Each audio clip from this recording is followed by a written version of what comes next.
Since there was no printed program for this concert, a few verbal program notes by me, Donald McGinnis, director of the Ohio State University Concert Band from 1952 to 1979, would seem appropriate.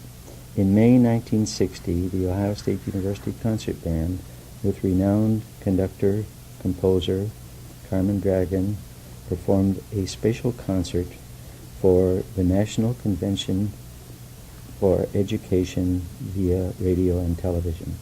The concert was performed in the ballroom of the Deshler Wallach Hotel in downtown Columbus, Ohio. Several years before the 1960 concert, the Chevron Corporation at a similar convention had supplied not only Carmen Dragon and soloists, but picked up the tab for an entire symphony orchestra.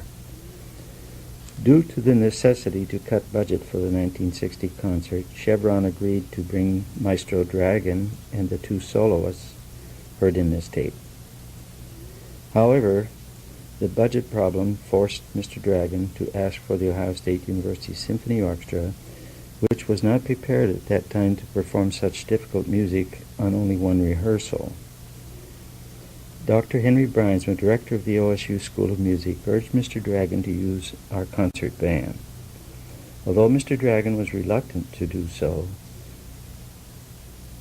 there was no money for other alternatives, so the die was cast.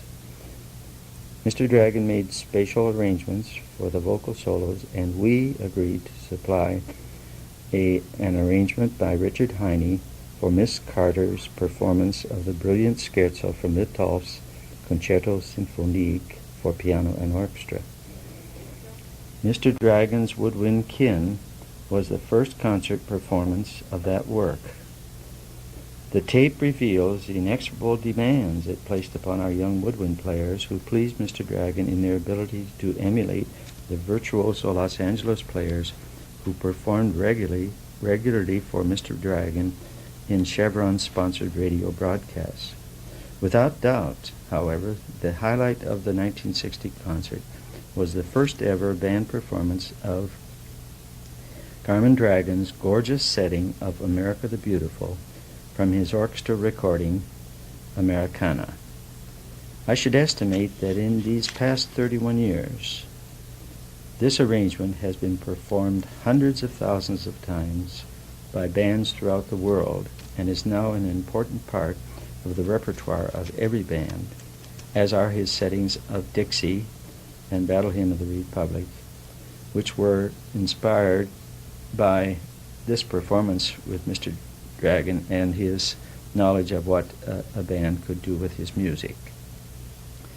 We were excited about the opportunity to perform with Carmen Dragon, who proved to be not only a superb musician, conductor, master of ceremonies, but also a sensitive and warm human being. Our band for this performance was comprised of 91 players, 100% undergraduate students, of whom about 15% were non-music majors. In 1960, the OSU School of Music offered no degrees in performance, so most of these students were preparing to be teachers.